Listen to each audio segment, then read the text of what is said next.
Diablo 2 holds a truly special place in my heart, and even when I'm not streaming it and I'm not making videos about it, I go back to it again and again to play the game that I grew up on as a kid and be able to enjoy it in some new way. And that's kind of the problem with me making content about it.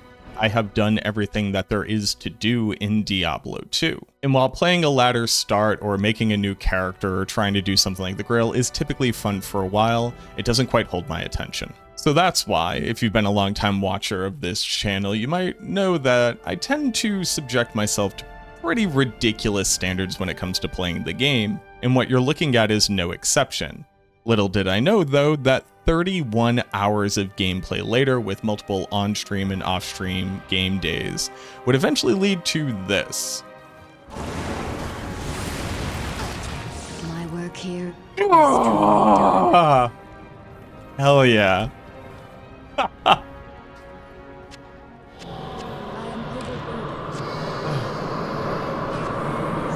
But this isn't any ordinary run, and its beginnings are going to be some of the most humble that you've ever seen before. This is a hardcore Hell Amazon run where I can only wear gear that I've crafted in the Resurrected cube. And I mean literally every single item is crafted in the Resurrected cube. If I want to be able to make a rune word, I have to find a base item, craft on it in the cube itself, and then even craft up the runes that I'll use in it. Every javelin I throw, pair of boots I put on, belt I cinch around my waist, and even the gear that my mercenary is wearing has to have been crafted in the Resurrected cube at some point.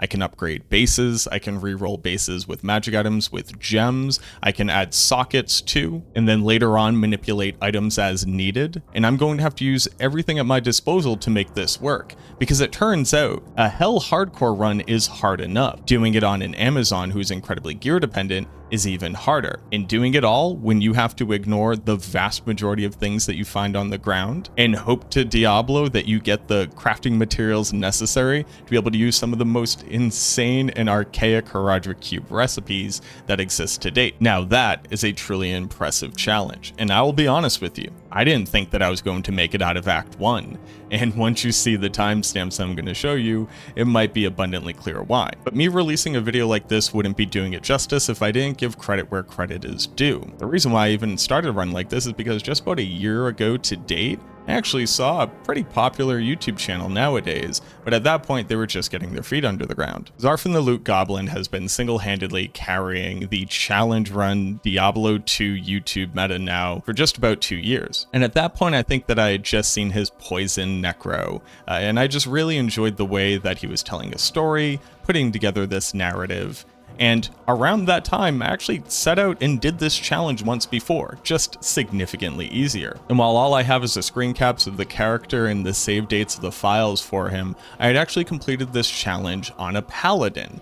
Now, that being said, paladins are significantly easier to gear. They have a ton of items that give them plus to skills and all resistance, and their gear in general is just significantly more powerful than any other classes at this level. Oh, and I also did that one on softcore, so I got to use things like death strats.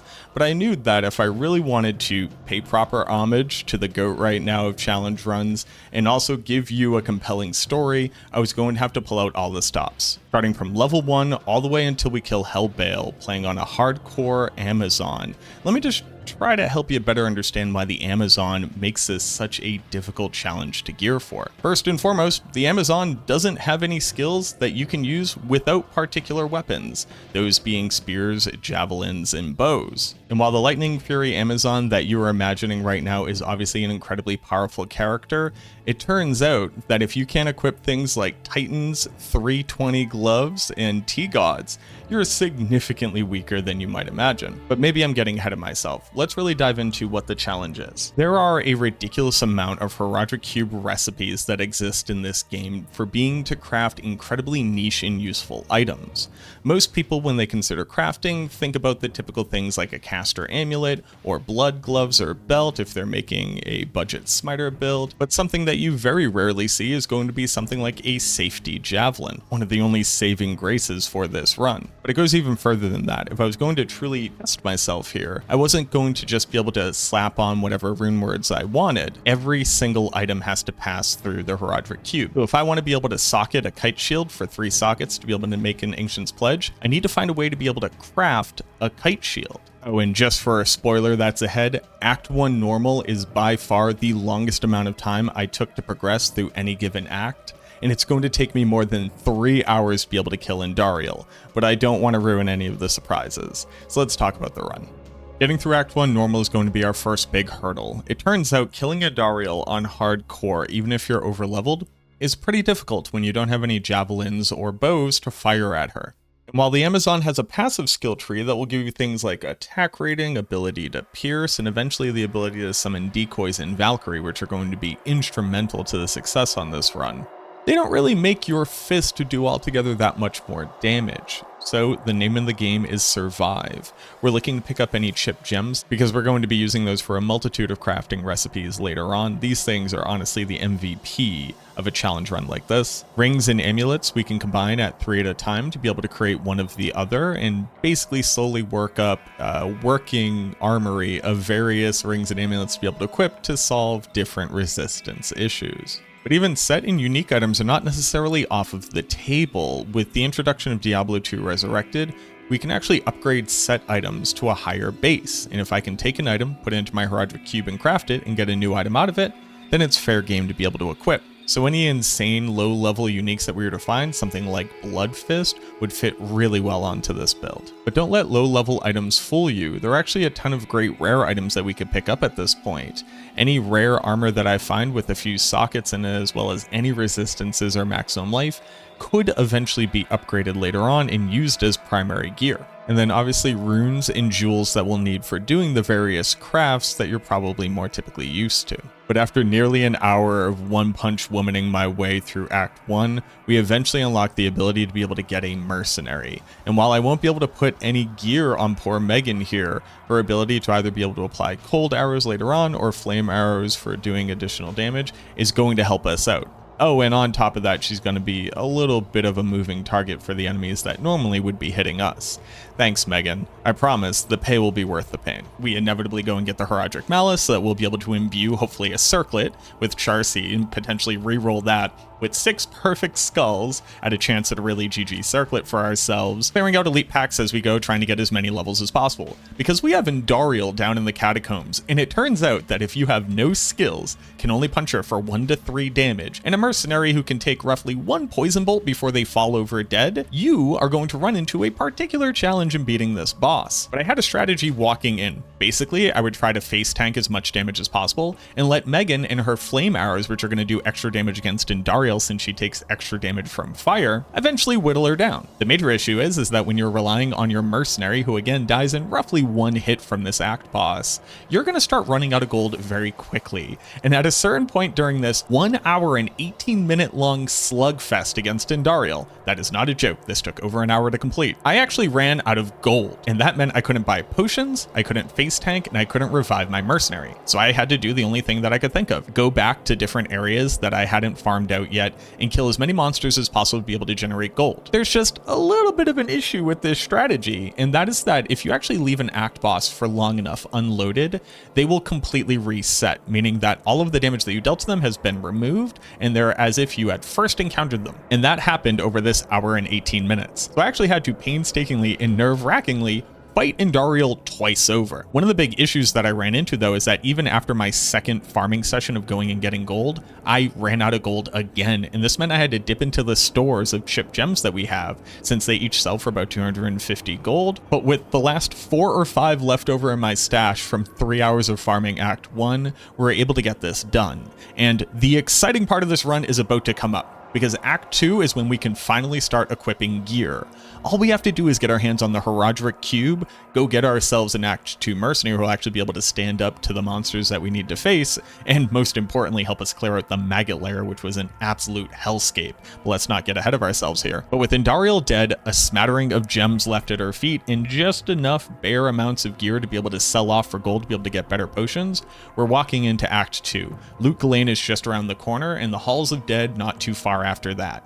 We just have to survive the overwhelming amount of fast monsters, scarab beetles, and whatever else Act 2 decides to throw at us. But first thing first on the agenda, we have to go get our best boy Wahid. This is my favorite mercenary name, and luckily in the first screen we're actually able to find them with Prayer Aura. Prayer is going to make it so that we have fairly decent survivability out here, and things like Blessed Aim don't really help when you quite literally aren't using skills to hit targets, and something like Defiance Aura, although it would bump up my defense, not being able to equip armor for the next couple hours means that a multiplier on 0 is still 0. Luckily, the first couple desert maps weren't altogether that scary. The Rocket Ways had a few places where I felt a little bit caged in, but luckily we were able to escape all of the various monsters that had it out for us for whatever reason, and find our way over to the Dry Steppes, and they're shortly into the Halls of Dead as well. Now, the Halls of Dead definitely has a few places where you could potentially get caught up here. If you have any of the Unraveler packs with all their skeletons right in front of a doorway, it can get pretty sketchy. And not only that, the Blood Witch, who guards the actual Horadric Cube chest at the end, does apply cursed status. I've actually had a couple different speedruns here where I've teleported in unwittingly and immediately just got one tapped in the past. So I was a little bit sketched out walking in here. But luckily, we have our hands on the cube. And you might be asking yourself, what is the first best thing to make with the cube? We don't really have altogether that many resources, and we need to find some way to be able to activate our Amazon. But did you know that one of the first things that Decker Kane actually tells you is a pretty sick recipe where you can just make javelins? All you have to do is put together some trash and all of a sudden you have a weapon. And I will let you know, I've never felt more powerful in a single Horadric Cube recipe outcome than putting on these basic javelins. And obviously we had to go get a weapon for Wahid, because it turns out putting on any weapon is more than like 2 or 3 times their damage, even if it doesn't come out with an insanely powerful outcome. And this is when we start to see one of the first bread and butter crafts that we're going to use.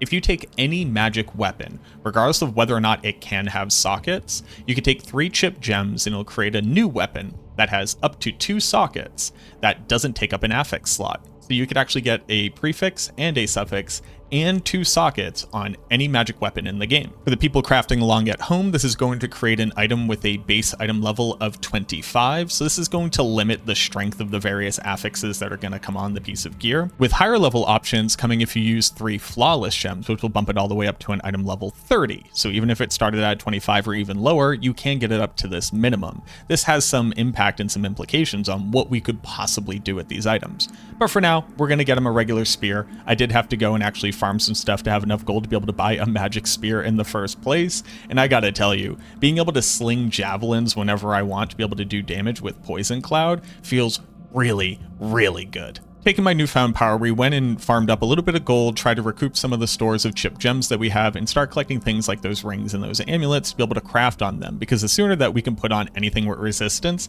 the sooner that we would be a happy Amazon. But I wasn't quite happy with the outcome for Wahid. I really felt like we needed to make him a better weapon, something that he could be proud of. So we're going to be using something called the Savage Polearm recipe. This thing is actually nutty for any early game progression, and is often used in speedruns to be able to make your mercenary deal significantly more damage. Basically, we're going to strap a dagger to a staff and hand it to him. The recipe itself calls for a regular belt, a diamond of any quality, a kris, those little wibbly wobbly daggers that they sell in Act 2, and then any short staff. You can pick this up from a car in Act 1. The benefit of the Savage Polearm is that it will always roll with the Savage prefix, which is an insane amount of additional enhanced damage on the weapon. Because of this, it can also roll with a random suffix, so you'll often get one that comes along with additional life leech or something like that. The really cool part about this recipe is that it creates a polearm of a random type.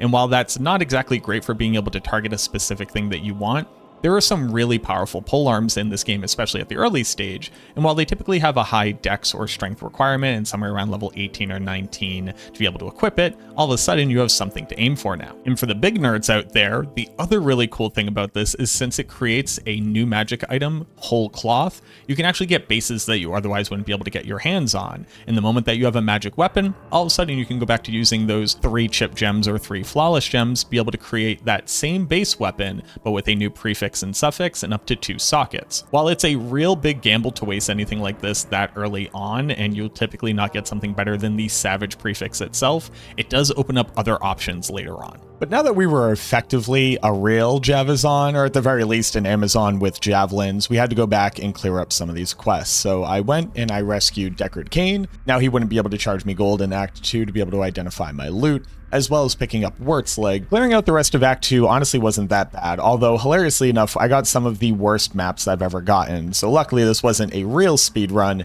because I would have rage quit and reset immediately. But just based off of how we came across various waypoints and had opportunities for gaining some efficiency, we actually ended up clearing out the Claw Viper Temple first. While clearing through the Maggot Lair, I actually hit a really lucky super chest that popped out all rare items. This is really nice because any base item that we find that we could upgrade later is something that we could use for our character. So if we could find rare items with multiple sockets in them, good resistances, or anything that our mercenary could wear, we have a real opportunity to get incredibly strong. And what we found was arguably the nastiest ring that I very well may have ever found in Diablo 2, especially this early on in a challenge run. Now, I am no PvP specialist, but it seems like FCR attack rating, leech, and res, along with other stats, has to be something really nasty. So let me know down in the comments if I found a trophy item or if I'm just overblowing this. With the Maggot Queen posing no real threat to us, we're able to get the Staff of Kings and create the Heraldric Staff. Now all we have to do is run down into the harem, get down to the palace cellar, and hopefully find our way through the Arcane Sanctuary in less than 4 tries. Spoiler alert here, we end up getting a 3-way in the Arcane Sanctuary, so not the worst outcome, and on top of that, the super chests at the end of the typical ways that don't have the summoner and the portal to the canyon can drop an insane amount of loot. Really great bases for us to use, things to re-roll, and the materials that we need to re-roll them in the first place. Duriel wasn't altogether a terrible fight. Yes, we had to go back and heal up our mercenary a few times, drink a couple thawing potions to get some cold resistance, but the power of Wahid face tanking and our poison javelin was more than enough to get rid of the Maggot King.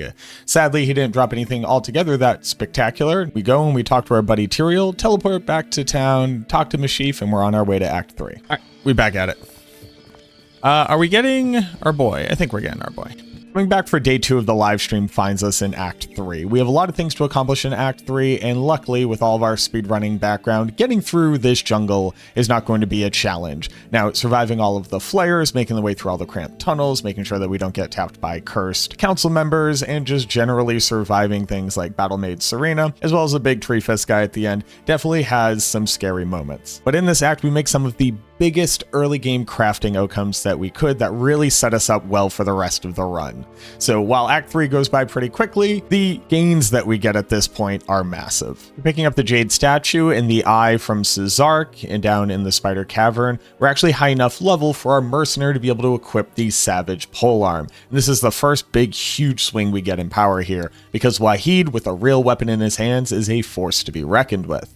And while there's some debate between what is the most dangerous damage type that you're taking early on in a speedrun, whether it is fire or lightning res, with cold res being able to be offset by thawing potions, this super early game craft with 3 amulets into a lightning res ring with magic find is insanely good. We would almost always want to be finding items that are at least magic quality or higher, so even just a small amount of magic find means that more things that we pick up off the ground are more likely to be valuable to us.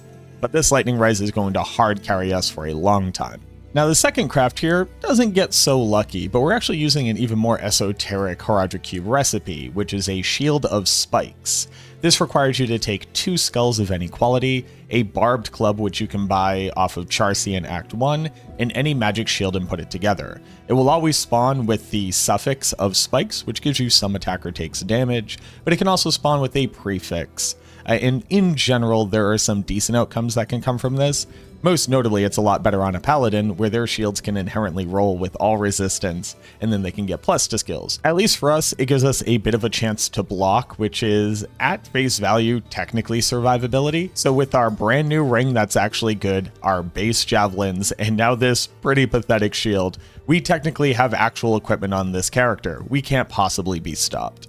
Down in the sewers, we actually found a fairly unassuming hard leather armor that was rare. It came along with 2 sockets, some plus to life, some enhanced defense, as well as magic damage reduction. This may be a prime candidate for crafting on later to be able to bump up to the next highest quality, and we'd be able to use it. And with the 2 sockets naturally in it, being able to make room for whatever resistances that we might need, whether we find them in a rolled magic jewel, or we actually just cube up a bunch of different runes to be able to solve some res issues, this thing is a prime candidate, so we're definitely going to hold on to this one. While processing some of the loot that we had picked up, we make it back into town with enough rings to be able to roll 3 of them into an amulet. And again, we hit it big here. 19 to lightning resistance with half freeze duration as well is an insane find. It's going to be nearly impossible for our character to get cannot be frozen in this run. So even just half freeze duration is doubling our chances of surviving in scenarios where somebody might have clipped us with some cold damage. But that 19 light res on top of what we already had before brings us well over 30% total res.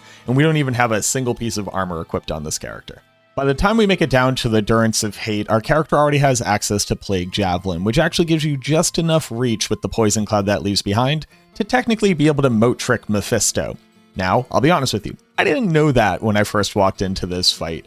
And while we do technically moat trick Mephisto, I don't think it's in a way that anybody has ever really done it before, or at least not in the recommended way. But we do manage to get him killed, and we find a particularly interesting set belt that is, again, going to very quickly become one of our MVPs. You know, considering we haven't even equipped a belt yet, but sadly, we're going to have to wait to be able to equip this bad boy because we need a lot of very expensive resources to be able to upgrade a set item. But to that point about the belt, we're probably going to need to have some extra belt slots if we intend to make our way into hell and to be able to survive Diablo. So we're going to use a particular recipe that allows you to repair broken items. So finding this cracked heavy belt sets us up for success here. By taking an L rune and a chipped topaz, you can take any broken piece of armor and turn it into a base item level version of that armor. Now, since we have crafted this belt, whole cloth, we are able to take this over to Charcy and have her imbue it.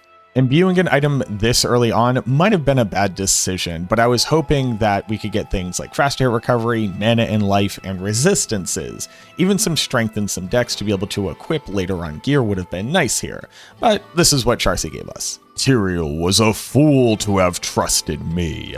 Now, the Hellforge wasn't anything too impressive, but it dropped 2 very interesting things. 1, an Ithrune, which we're going to need later on, but 2, the perfect gem that we dropped was a Sapphire. And the great part about the Sapphire is that if you take that and a pair of boots, we finally had the potential of crafting something that could give us some much needed movement speed.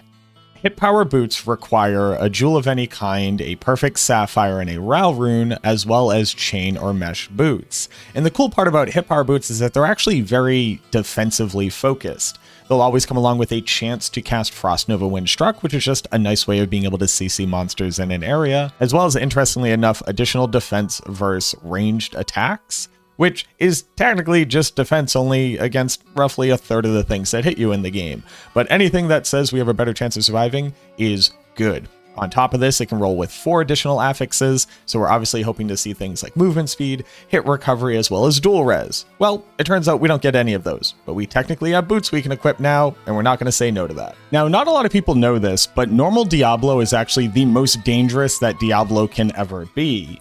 In normal difficulty, the lightning hose comes directly out of Diablo, whereas in later difficulties, it actually fires from slightly in front of him, meaning that if you're within melee range of him, he actually can't hit you with his most dangerous attack. The other issue is that the more often that you are running around, the more often that Diablo will use the hose attack and is more likely to prison you if you're too far away from him. And considering the only damage that we do is poison, and these bone prisons are effectively immune to all of our damage, if we get caught, we would die. So we're going to have to be quick with town portals, but ultimately, Diablo didn't give us too much of a bad fight here. What he did drop for us, though, are a really interesting set of gloves, being Sanders gloves. Now, the reason why these are so good is because they have 2 key stats on them. 20% increased attack speed, which is basically like the ultimate DPS increase on an early game Javazon that you could possibly get.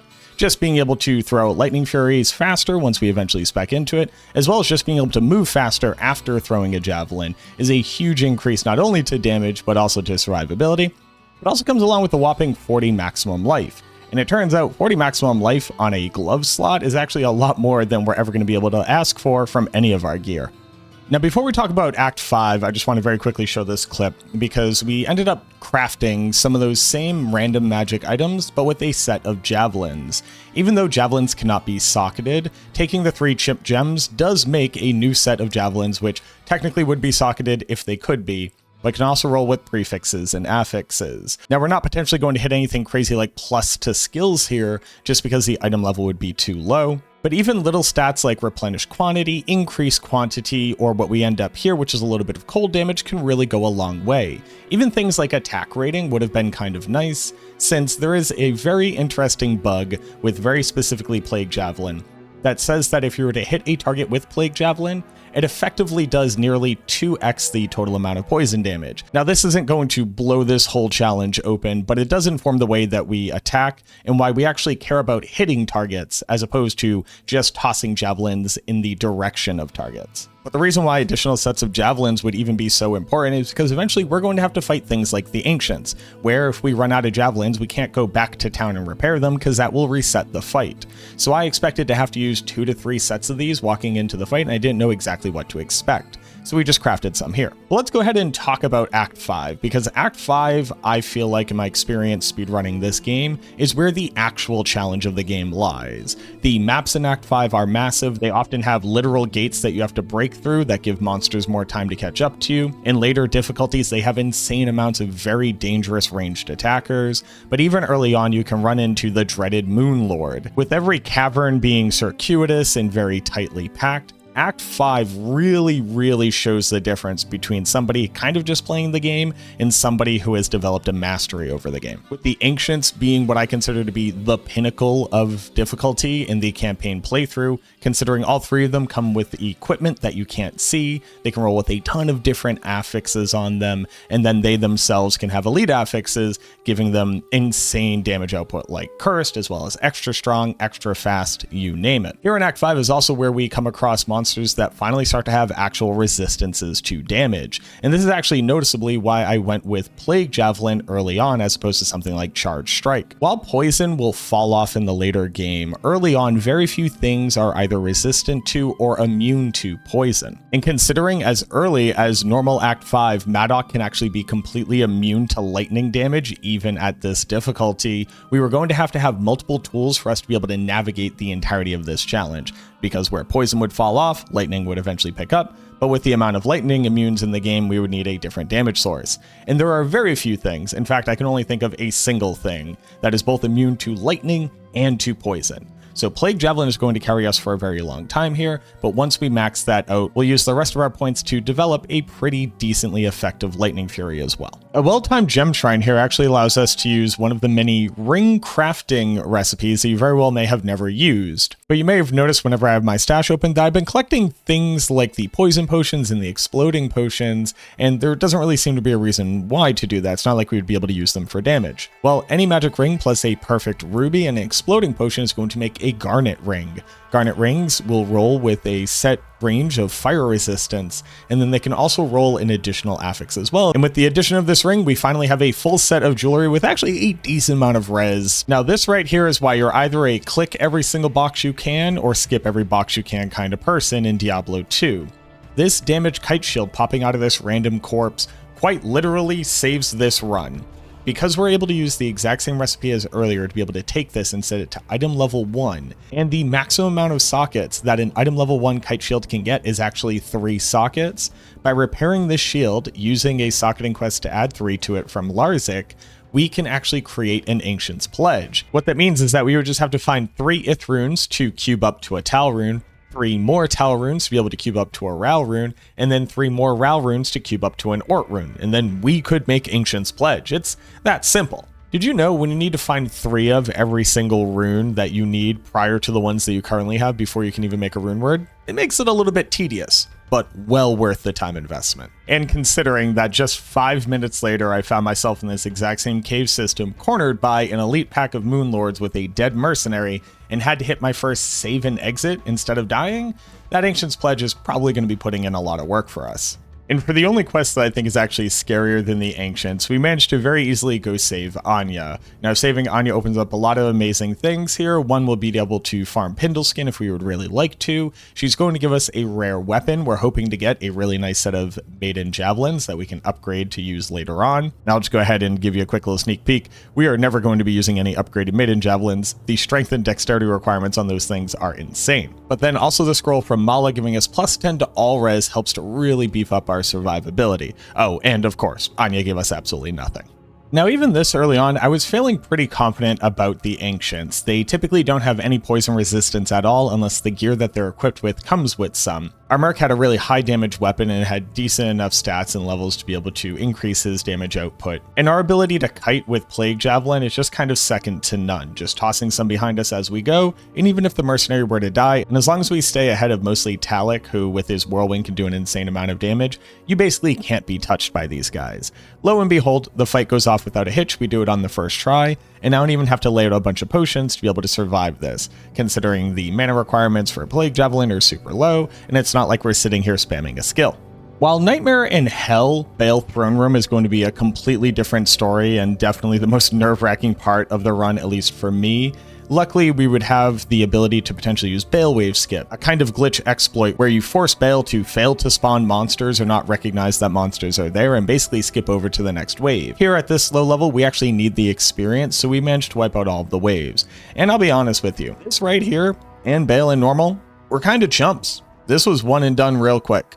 And by the end of hour 3 on day 2, we had normal Bale dead, which means that we have only really made it a whopping about 7 or 8 hours into this 31-hour total challenge run. So before anybody thinks that this challenge might have been too easy mode and there was no real reason to make this video, please understand, this was very much the part where the training wheels were still on. We have a lot to get through. But just like anybody who's just killed normal Bale and wants to really dig their heels into the game, what do? Well, of course, we go farm the cow level. Probably the best thing in Diablo 2. Now, the cow level is going to provide us a huge amount of really good opportunities to be able to upgrade our gear. We're looking for a ton of runes so that we can finally craft that Ancient's Pledge. Oh, hey, look at that. We actually dropped a Blood Fist as well. That's insane. Blood Fist just right off the rip. All right, sorry for interrupting myself. We're looking for gems and jewels and charms. While I won't allow us to actually use any charms unless I re-roll them and create them in the Herodric Cube, you need to have charms to be able to re-roll them in the first place. Now, ultimately, I found like using that many gems to re-roll charms probably wasn't going to be the best use case of our resources, but still, the option was there. Another great thing that can drop in the cows are socketed weapons, and while socketed weapons might not seem like super useful for us, most notably because 1, javelins can't have sockets, and 2, it's not like we could go make a rune word in them and use them if we just wanted to, but if you were to take any socketed weapon and combine that with 3 standard gems of any type, you actually make a magic socketed weapon of the same kind. So we can use this to make absolutely insane weapons for our mercenary, where it will automatically come with sockets, it'll be item level 30 to start off with, and it can roll with a prefix and a suffix. This is like being able to high gamble on a savage polearm, but so much better. We could also use this to make different weapons for things like the Act 3, Act 5, or Act 1 mercenary, although those ones never really come up as an option. It is something that you can do. But even more rare items that we could upgrade the bases of, any set items we could upgrade the bases of, etc. These are all super valuable, and the cows are so plentiful and have such great odds for dropping things that it only made sense to farm this for a decent amount of time. Oh, and did I mention all of the rings and amulets that the cows drop? They drop these things in abundance. They love dropping these things. They must have the most glittery hooves in the game. But from this pile of random rings and amulets, we're actually even getting skillers for other classes, of course. We managed to roll an insanely high amount of fire resistance on an amulet. This was super GG. We definitely needed this, and the rest of our gear was already conferring enough lightning resistance. It was nice to be able to toss this on, because walking into Nightmare, the majority of monsters are going to start doing elemental damage types, especially ranged monsters. So having more well-rounded resistances is definitely a better strat than just stacking one to the moon. The cows can also drop all the way up to Am Rune from their typical drops here, and because of that, that means that you'll typically find a lot of Tal, Ral, and Ort runes. After having farmed the cows enough to be able to basically find everything to be able to queue up my Ort and my Ral, I actually just needed another Ith rune. So what we did is we went back to the Countess and farmed her just a little bit so I could queue up to a Tal rune who can finally make Ancient's Pledge. There's something truly insane about having basically 45 all-res on a shield this early on a character who can only craft gear. But when you take a broken shield, craft it into a regular shield, Larzik it for the 3 sockets, because that's the maximum it can get at level 1, and then you cube up a Ral, cube up an Ort, and cube up a Tal to be able to put it in, I gotta tell you, there are few things in this game that are sweeter than putting in that much time and effort for something that most people take for granted. This Ancient's Pledge might be the most favorite thing I've ever crafted in any challenge run ever. So with my new Ancient's Pledge in hand, going back and completing all the various quests like Radamant to get the extra skill points, and a level 31 Amazon, we were finally ready to crack into Nightmare. After very quickly checking that all my resistances were as well-rounded as they could be, cleaning up my stash a little bit, and getting myself some stronger potions, we marched off into the Bloodmoor. Here in Nightmare, elites are going to have an additional affix on them, resistances are going to be higher, monsters are going to start having a lot of their identity as in the elemental damage types that they typically have on their attacks, and overall everything is much deadlier. Not only that, but in Nightmare, it's a lot harder to keep your mercenary alive, because without an adequate source of life leech, he basically can't face tank any of the damage, especially since we haven't created any armor for me or for him. While his weapon is decent, he himself is going to be a little bit of a bullet sponge for us. I had a belt for potions, I had a Nation's Pledge, I had jewelry at all, and my weapon did a little bit of cold damage, but it's not necessarily something to write home about. But we marched out into Nightmare sure that this challenge was safe, at least for now. At least I thought so, or maybe my ego led me to believe that it was the case. But after making it through a decent amount of Act 1 and going back to the tower to potentially farm out the counters for levels and good runes, this happened. Yeah, that's save and exit number 2. I don't know why I thought I was so cocky, but look, we didn't die. It turns out even Nightmare probably has some surprises left for us yet. And with that close call, we end off day 2. Day 3 on stream was a massive push throughout Nightmare, and while I could bore you to death with every single detail here, Nightmare difficulty in most challenge runs ends up being arguably the easiest part. You finally have gear to make your character good, but you're not nearly as challenged as you will be in Hell. And since Hell is where we're going to really figure out whether or not this build has the chops to make it, let's just go ahead and show you a montage of the greatest hits, any important crafts that I did killing each individual boss, and then let's get to Hell as soon as possible. Alright, time to speed run this part of the video. To upgrade a normal quality unique piece of armor, you're going to need a Tal rune, a Shell rune, and a diamond. We're going to go ahead and take those blood fists that we dropped off of those cows in normal, and after hitting this gem shrine, be able to use all this to create ourselves an insane pair of gloves. It's actually a little bit unfair just how powerful Blood Fist gloves are, especially on the heavy glove base that they come on. 10% increased attack speed is enough for us to hit the first break point. 30% faster hit recovery is an amount that you don't typically get until you pick up something like a Spirit Sword on a normal playthrough, and then 40 additional life. On our way to go get the Heraldric Malice, we actually came across a cracked suit of light plate as well. So using that same recipe with the L rune and a random chip gem, we were able to repair it back up to item level 1, using the Nightmare Charcy Imbue to take another crack at making us a decent piece of gear. And quite honestly, this one actually hit fairly nice. Decent enough stats across the board, a good amount of fire resistance, and considering we had nothing to put on, this was light years ahead of what we currently had. Now this piece isn't going to carry us all the way throughout the rest of this run, but it was definitely really nice to be able to put this on right now. With that defense per level mod giving us the shiniest, most platinum looking armor our Amazon could possibly be wearing, Indariel was honestly kind of a pushover. Even though she's starting to stack up a decent amount of resistance against poison at this point, our Plague Javelin is doing such gigachat amounts of damage, it barely made a difference. With a decent smattering of things to be able to sell, to be able to make some gold, as well as some additional gems for the eternally churning engine of random crafts that this challenge run requires, we're on to Act 2. Once we were into Act 2, we actually had both of our Decoy and our Valkyrie, which finally gave us enough additional targets for monsters to focus on for our Mercenary to stay alive. Say hello to Fazel, the Holy Freeze Mercenary, a huge amount of additional survivability that we needed. And to reward us for finally picking up Fazel, Fire Eye here actually drops an insane armor for our Mercenary. This is Goldskin. Goldskin is going to be incredibly tanky with a huge amount of defense when we inevitably upgrade it to its exceptional base, but on top of that, it's going to grant 35 all resistance to our Mercenary. That's actually enough for it to start surviving even Hell. Now, some people believe that Duriel is trolling you when he drops 6 Town Portal Scrolls, but what they don't realize is that Duriel actually has a second, even more malicious trick up his sleeve. He can drop you a rare set of Maiden Javelins, the first set of Maiden Javelins that you've actually seen in this run thus far, as well as a unique amulet.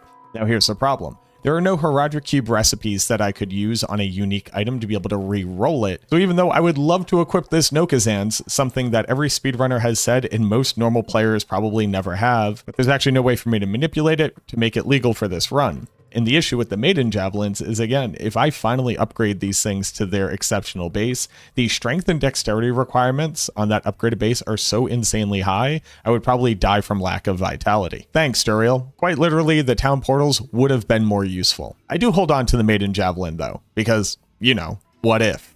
No, I'll just go ahead and tell you now. We never use these things. So they just taunt us every single time that I open up this stash. We actually find quite literally a best in slot item for the Javazon in this run off a random trash mob while fighting for our lives in Kurost. Razortail grants a huge amount of pierce chance, which is required for things like Lightning Fury to be able to pierce through all of the targets. And technically speaking, even though it's an exceptional belt, we could upgrade this to an elite. That would just require a perfect diamond, a Ko rune, and a Lem rune, which technically speaking we could get from our Hellforge or could just drop as we go. It's not a high rune by any means, it's just something that we're not likely to see. Razortail is another trophy item that just ends up sitting in the stash, but damn, it would have been so awesome if we got to use this. After some deliberation about the best use case of our limited resources, we ended up taking an Arctic Bindings belt that we found significantly earlier in the run, using another Tal Shale and a P Diamond, and upgrading this to an exceptional base. There was a bit of an idea here of eventually finding more pieces of the Arctic set, because this actually grants you an insane amount of defense as well as other really good stats. The major issue being that you would need to use the Arctic Bow, and while we do find one, completely swapping over to like an Ice and Fire Boson, while viable, would actually be significantly harder to manage in this run. But for now, we're just going to take the belt with a huge amount of cold resistance and actually have enough belt slots on it and actually start up a pretty massive crafting session here. We're looking for a couple different upgrades for ourselves as well as our merc. We had found a Magic Partisan, which is just a stronger minimum damage base than what we are currently using, which is the Becta Corbin, and we managed to re-roll it one time at getting an extra socket in it, as well as getting Life Leech, which is really important considering the sources that our mercenary could have access to are very limited at this point. It's going to make him have better average damage as well as survive a little bit better. Check that off the box, guy got an upgrade. Not to be outdone by the mercenary getting an upgrade, I thought that we needed to find ourselves some new boots, get to new boot goofing on it. So we end up rolling with these safety boots. Safety boots are going to require an Ort rune as well as a perfect emerald, a jewel, and then magic greaves. Oh, and because the game loves to troll me, the first pair of greaves that we gamble here obviously hit movement speed as well as resistance. And then our crafted greaves don't hit faster run walk at all. But what we do hit is faster hit recovery as well as some resistance, and then just the base amount of damage reduction that the boots naturally come with. I'm not going to be running any faster. I'm going to be a little bit more secure that I'm more likely to survive the next incoming hit, and that's fine. We'll take it. Safety helmet is going to require a magic crown, a perfect emerald, an Ith rune, and a random jewel. This also has a chance to be able to hit a decent amount of resistances, the natural stats that come on helmets, maybe some sockets, more damage reduction. And this one is also pretty bad. Just the base amount of resistances, the base amount of damage reduction, nothing really to write home about. And I gotta be honest with you, I've never hit this many bad crafts in a row, or at least I guess I haven't felt them as keenly as this, because it's not like we're making 500 caster amulets here, right? We are maybe getting 2 or 3 more shots at rolling some of these items, and if this is the best that we're going to get, we're just going to have to make do.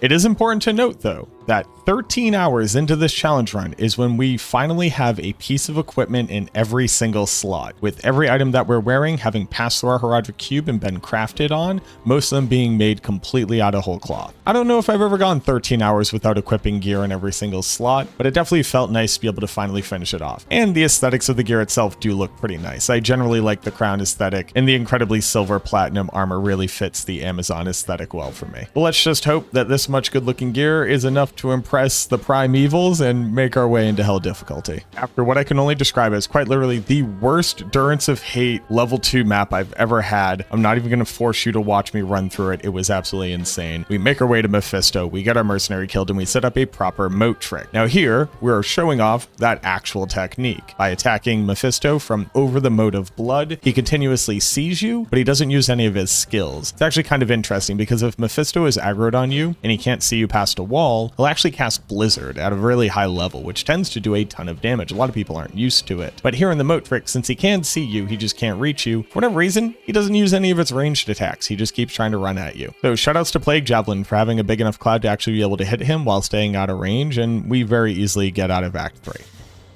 Yo, what up, Graham?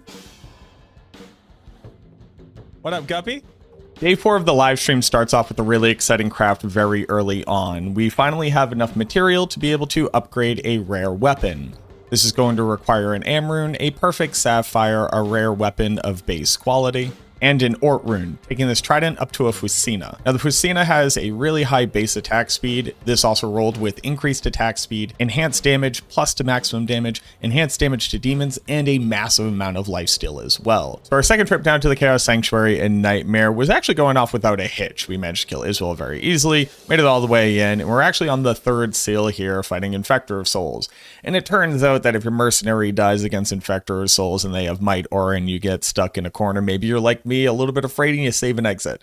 That's right, this is the third save and exit of the run. And while looking back at the footage, it kind of looks like I had enough DPS. If I was just willing to go back to town and get my mercenary very quickly, I probably could have responded to this. But as always in hardcore, surviving to fight again is the name of the game. And then here's the grand irony of hardcore right after that. When engaging Diablo for the first time, he actually managed to get me in the nightmare scenario. He gets me into a bone prison and he lightning hoses me. You can see that I have this moment of second guessing myself, and then for whatever reason, rather than save and exit, I just say, nah, screw it, I'll face tank it. I definitely kept my fingers stuck on that escape key, but we kinda didn't even take any damage off that one. I don't really know what happened. But even after all of that, we managed to kill Diablo very easily. And with a smattering of random loot, we're on to Act 5, or as I like to call it, the Ancients, Round 2. Also, I picked up a couple Grand Charms just to be able to like re-roll them for a chance at stuff, and one of the ones I picked up was a skiller, like this one is. Oh!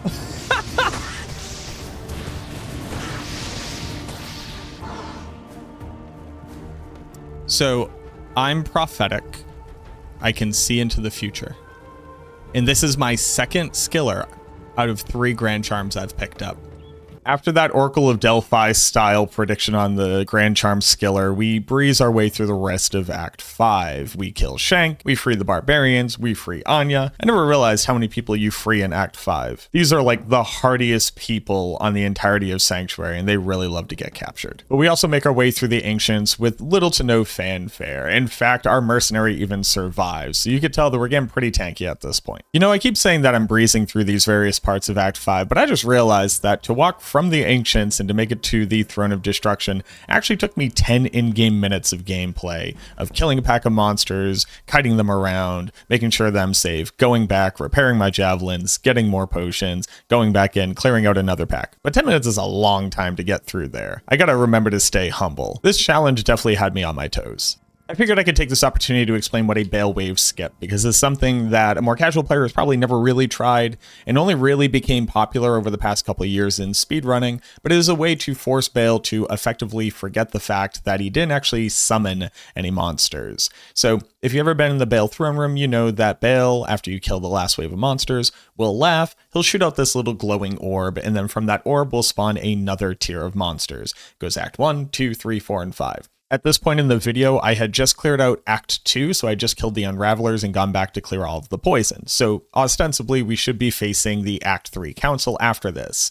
But by basically waiting until a very specific point in the laugh track of Bale, leaving the throne room, and then coming back in when he should have spawned monsters, just for a split second, and then immediately leaving again, Bale will see you in the throne room, will attempt to spawn monsters, but when it actually checks to spawn them, you are no longer in the throne room. And if you're not in the throne room, none of this should be happening. Because Bale has already shot out the missile to spawn them in the first place, it ticks one forward. But after 5 minutes of drinking potions, resurrecting my mercenary, feeding him thawing potions, and summoning Valkyries, we've managed to kill Bale in Nightmare difficulty. The scenarios we're finding ourselves in are becoming deadlier, the souls are becoming more plentiful, and the character has currently hit a gear plateau. So we do the only thing that any reasonable Diablo 2 player would do, and that's farm nightmare cows, of course. God damn it, I love farming cows on an Amazon. But at this point, I wasn't actually able to stream any of this online, so I actually recorded everything offline in my free time over the weekend and continued playing. And the funny part about this is there's nearly a 5-month gap between my second to last session and my last session of this run. So you're not really going to be seeing me in as much of the video, and I'll be popping back in at the end. Well, let's go ahead and talk about the GG finds, the upgrades, and the gear that we made before we started our trek into hell difficulty, because it was about to get real spicy. A lot of this 3-hour farming session is mostly me picking up items that I either will never be able to use, would have loved to use, or am just strictly gear gated or blocked from using. So I'm just going to very quickly list them out for you. I found Triangle's gloves. I found this +3 to passive skills amulet for the Amazon, which actually would be insane. Additional attack rating, additional pierce chance, stronger Valkyrie, stronger decoy, additional dodge chance. This thing would have been a massively powerful option for us, but can't use this thing. I had a single Cow King drop the Huanin's weapon, which if we could actually upgrade it to the elite base, would be an insane damage boost for a mercenary, but sadly, we never find the materials.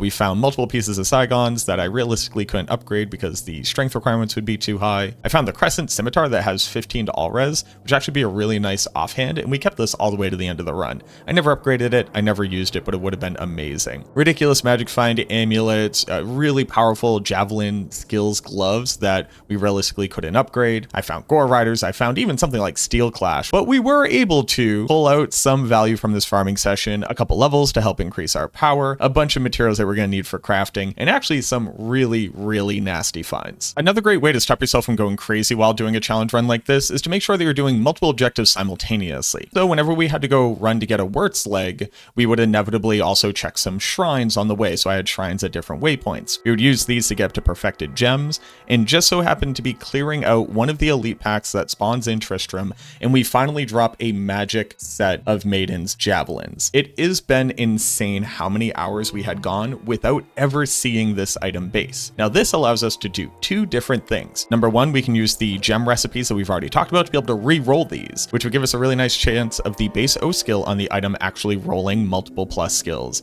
as well as affixes that could give us attack speed and bonus skills as well. Now, if I really wanted to have the highest chance of getting multiple plus skills on these items, I would actually have to re-roll it with perfect gems based off of the item level of the monster that dropped it. And since the 3 flawless gems recipe actually allows them to be item level 30, it turns out that while that is better than the chip gem version, there's no way I'm really going to get insane javelins out of this, but I could at least get up to 20% increased attack speed, and that was worth the investment with the flawless gems. My greed did get the better of me here, and I did go for the perfect gem recipe anyways, just to re-roll it at its current item level to give it the best chances of giving us something nice. And realistically, we didn't actually get anything altogether that crazy, but at least now we had a plus skill on our javelin to be able to use, and that is a massive step up in damage. Every single plus skill you could put onto a Javazon is significantly more powerful than what you could put onto other classes at a similar gear level. Oh, and just because RNG does hate us, of course, out of now I think 6 or 7 Grand Charms I've picked up, we roll our 3rd skiller for this run. It's not like these things realistically could have been valuable to us because we would have to re-roll them into a skiller to then be able to use them for ourselves, but it just seems cruel when the game keeps giving them to you. Is there anything worse than finding a skiller that you can't use? I think that's in the top 5 feel bad moments for Diablo 2. Now, the second option for a set of Maiden's javelins on the Amazon is actually to craft them into safety javelins. This allows you to take any magic javelin, which the Amazon class specific javelins just so happen to be, and use a perfect emerald, a soul rune, and a jewel of any kind to give it a chance at one more reroll here. But the major issue with doing it this way is that it kind of cuts off this item from any further modification, and ours don't come out particularly good in any way. We have the 1 staff mod of +1 to javelin and spear skills. We roll with some other minor stats like attack rating, which isn't a completely dead stat, and increased stack size, which is pretty nice. Being able to throw these things 217 times before running out does mean that both our cow farming is significantly more efficient, and we probably are not going to have to roll multiple sets of javelins walking into things like the Hell Ancients, which is a legitimate concern that I had. But considering we got a min roll on everything other than the enhanced defense and no other real stats to speak of, these things are not something that I would normally even talk about, except that they are quite literally our best in slot item, and these things are going to see us all the way through to Hellbale. We finally managed to hit a gem shrine on one of our flawless diamonds, meaning that we can upgrade the gold skin we've been holding on. This is going to take a Tal rune, a Shale rune, a perfect diamond, and any normal unique armor, and bump it up to an exceptional armor. With this, our mercenary now has near 800 defense on a suit of chaos armor, granting them 35 all resistance, which is going to be absolutely required for him to actually be able to tank damage in hell, because there are so few other sources we can put onto an Act 2 mercenary, considering they can't use something like a shield. Now, using that exact same recipe, we're able to take these Hussar's boots that we found and upgrade them to the exceptional base. This is going to not only grant us our first source of faster run walk and 20% of that to boot, no pun intended there, but also grant us a much needed amount of fire resistance, which oddly enough is a pretty big upgrade from that pair of boots we crafted what seems like an age ago.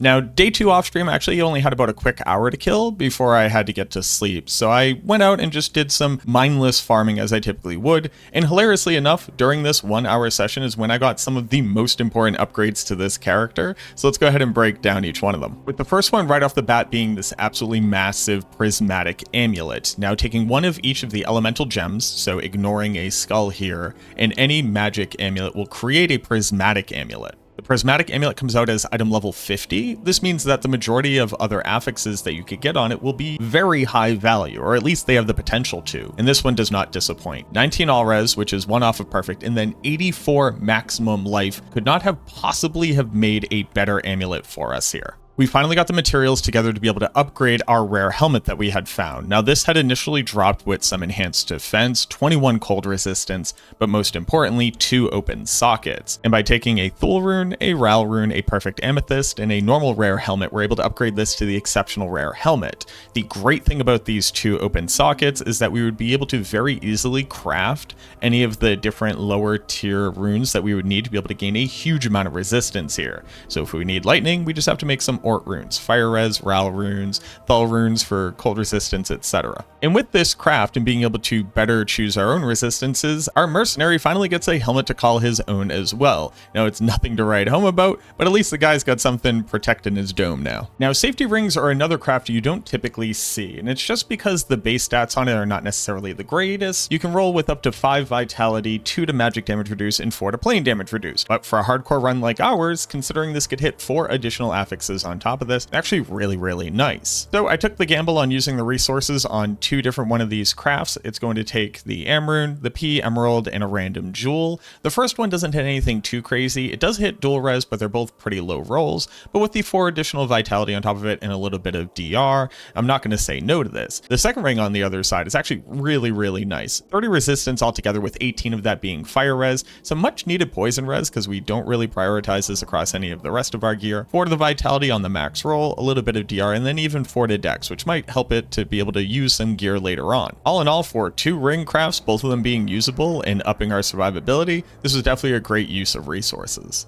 With those 2 ring crafts and starting to get a little bit antsy, wanting to walk into hell difficulty, I finally made the decision to upgrade the hard leather armor we found so long ago and craft the runes that we would need to get all of our resistances up to cap, or at least as close as we could. And after doing just that, our character is looking very strong, very well put together. We've definitely leveled over a little bit, more than I typically would at this point, but again, for a hardcore run, more levels are always great. Sitting over 1,000 life, near cap resistances, and with a character with at least 1 plus to skill on a random crafted set of javelins, it felt like it was time to finally walk into hell. And that's exactly what we plan to do. It's always so funny to me when I look back on a challenge run like this, because if you told me that it was going to take me just about 8 hours to progress my way through hell difficulty, I would have laughed at you. But then I go back and I watch the footage and I realize how meticulously and slow going every single fight with every single monster is. This isn't a sorceress build where I can just teleport past things. I don't have access to things like Cloak of Darkness from the Assassin. I really don't have much going at all. It's just me, my trusty mercenary, a Valkyrie that tends to die in 1 hit, and a decoy that tends to die in a random AoE. And while I could show you every single harrowing fight against a single champion pack of zombies, in the inevitable quill rat with way too many auras on it, there aren't too many gear upgrades that I get at this point, although we go through an absolute saga with our mercenary's weapon. I'll show you the best outcome and as well as the biggest fail that we had. But this video is also approaching 1 hour at this point, and I already have something close to 300 edits in it, and if I don't finish this, I'm never going to put it out. So let's go ahead and just skip through all the boring parts and get to the really juicy drama-filled parts.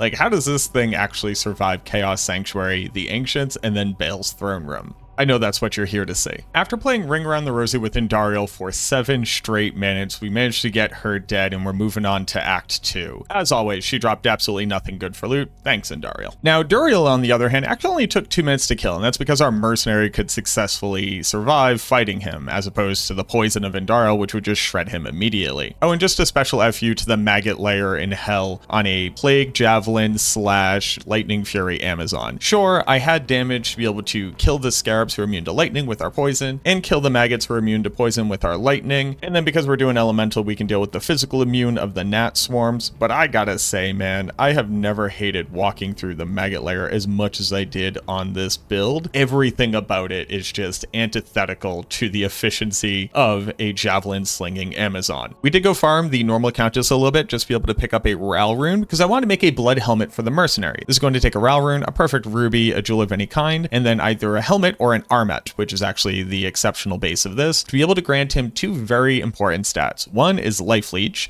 because if you don't know, there's actually a penalty to how much your life leech is effective while you're in hell difficulty. And on top of that, it would also give him deadly strike. Deadly strike is a chance for him to deal double damage, which chance for him to deal double damage would double how much he's leeching. I noticed that he was just kind of getting one-tapped by things a little bit too often, and I was hoping that this would do something. Now, that being said, we get a minimum roll on the life leech, we get one off perfect for the deadly strike, and we get a low roll on the life. It manages to hit an additional resistance. This thing is better than what he currently has, so I'm definitely going to toss it on, but this could have been so much better. While farming my way through hell, I actually found a giant thresher weapon. Now, it wasn't ethereal, but this bad boy would be insane if we could manage to hit 4 sockets on it and then use that to be able to make an insight for our mercenary. Because the runes for insight are not particularly rare to get, this would actually be pretty simple. The major issue here being that we can't just go ahead and use a socket quest. A giant thresher can get all the way up to 6 sockets. The chances of hitting 4 sockets to be able to make an insight is a 1 in 6. It was pretty much a shot in the dark, but I figured it was worth the time. And with the Countess so graciously granting us a Ral rune along with an Am rune,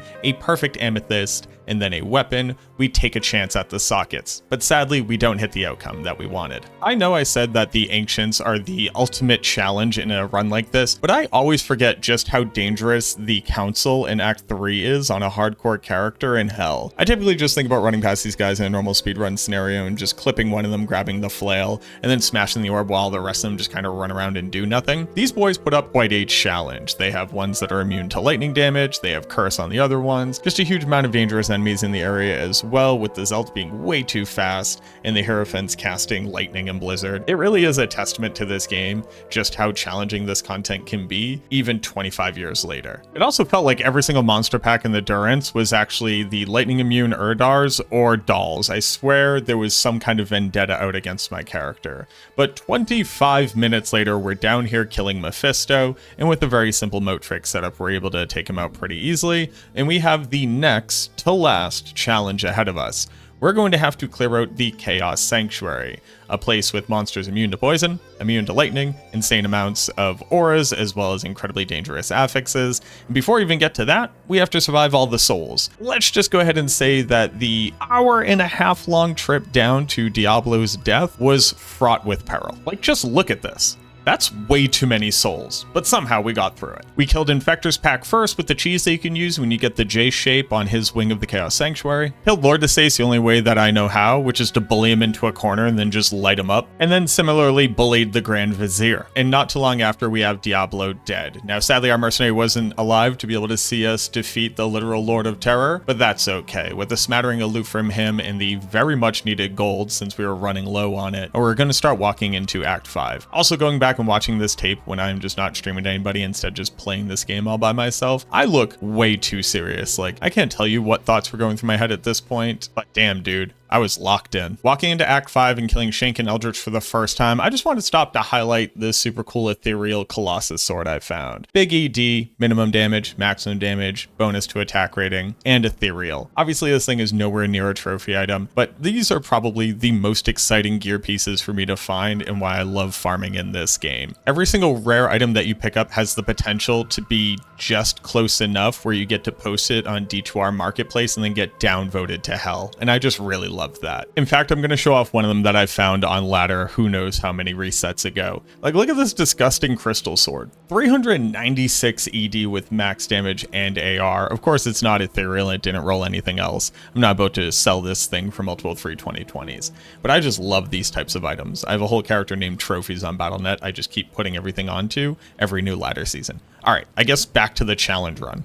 So here we find ourselves walking into the final Ancients challenge of this run. I did also manage to craft a set of replenish quantity glaives that I actually have on my swap. So just in case I run out of the increased quantity on my typical maiden javelins, I would still have those. But I figured it would probably be safe enough to basically just spawn them one time, take a couple cracks at them with the various skills that we have, see if our mercenary is able to survive, and see what it looks like. Because I have not fought the Hell Ancients on a Javazon in I don't know how many years. And when you're dealing with a challenge run like this, you basically don't know what your build is going to look like until you take a crack at it. And lo and behold, we kinda just spank these dudes. While at first I tried to split them up and then to fight them individually, hoping to get one of them cornered and have my mercenary and my Valkyrie to be able to absorb hits, they all eventually die. And it just turns out that the combination of affixes that the Ancients had weren't altogether that difficult to manage, so I just fought them the same way I'd fought them before. I ran around in a circle, I threw Plague Javelin behind me and in front of me, depending on which one would make it so that they'd run into the cloud, and just with enough patience and with the potions in my inventory, we're able to kill them. Yeah, no, it's really that simple. A little bit anticlimactic. Now, that being said, the game decided to put all of the souls into the Worldstone Keep with really bad maps, and that ended up taking me, no joke, an hour to get through. So the time that we saved here on the Ancients was more than made up for later on. I realize you can just barely make them out, but sadly my camera is covering them here. The reason why I'm making such a dramatic face is because there is a single worst enemy to find at this point in Worldstone Keep, and it turns out we got them. That's right, we have to deal with souls. And here's the problem with souls here. They're basically completely immune to our damage. So rather than make you watch through all of this, and also rather than just cut forward, because I really want to highlight just how insane it was to deal with this level, I'm just going to do a real quick supercut sped up to like 1,000 to show you how much we had to individually fight single souls. I thought that the Ancients were by far going to be the worst of the worst here, but I kind of forgot that Worldstone Keep 2 and the Throne Room can both have souls, and both our Worldstone Keep 2 and the Throne Room had souls. It was a slugfest. I felt like this game at this one point really said, you know what, you've had it a little bit too easy, deal with this. But we did, and now we're into the Throne Room, and all we have in front of us are the waves of Baal and the guy himself. How did we handle this?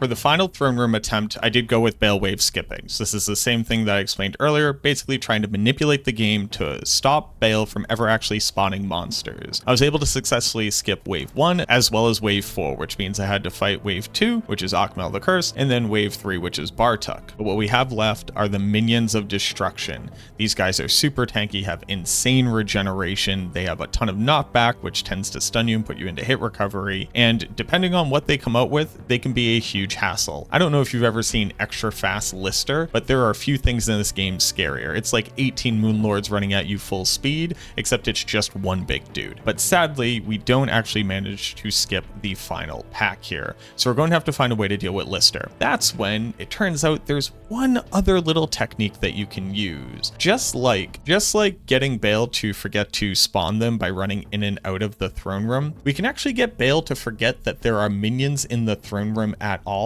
as long as they are far enough away. Baal will every once in a while attempt to curse you with Decrepify, as long as you are within the throne room. This is one of the things that makes the throne room so deadly, because it turns out that dealing with monsters while you're Decrepified, especially on a hardcore character, is pretty sketchy. But there's something very interesting that happens when Baal attempts to curse you, and then you immediately click out through a town portal. As long as you are right here up against him near his throne and you use this technique, after waiting about 8 seconds to deload the monsters in that zone, walking back in, Baal will fail to see monsters that are in the throne room, even if they would typically be close enough.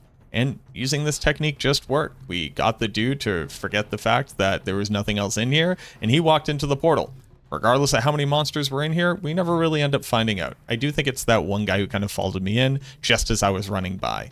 But there you go. In case you ever find yourself in a similar situation, use that technique and it works most of the time. Now, I'm not going to bore you to death because this Baal fight ends up taking 26, that's right, 26 real human minutes for me to kill him, with him constantly spawning Baal clones and having to despawn them, having to reroute, trying to get my mercenary to stay alive, ultimately just giving up on him altogether. And you also kind of already know how this ends, right? You saw the beginning of the video. But I'd like to take this time, rather than just showing you this boring fight, to instead talk about the challenge. challenge. And why this was such an awesome experience, what was so fun about it, and why these kinds of things is ultimately what I think makes Diablo 2 one of the best games that's ever existed. Diablo 2 is janky, and I mean that as a good thing. It's an older game, and there's just so many weird things that in modern games have been completely ironed out. They have been polished, they have been refined. And when this game first came out, I doubt that any of the developers thought that somebody would be killing Hellbale with nothing but crafted gear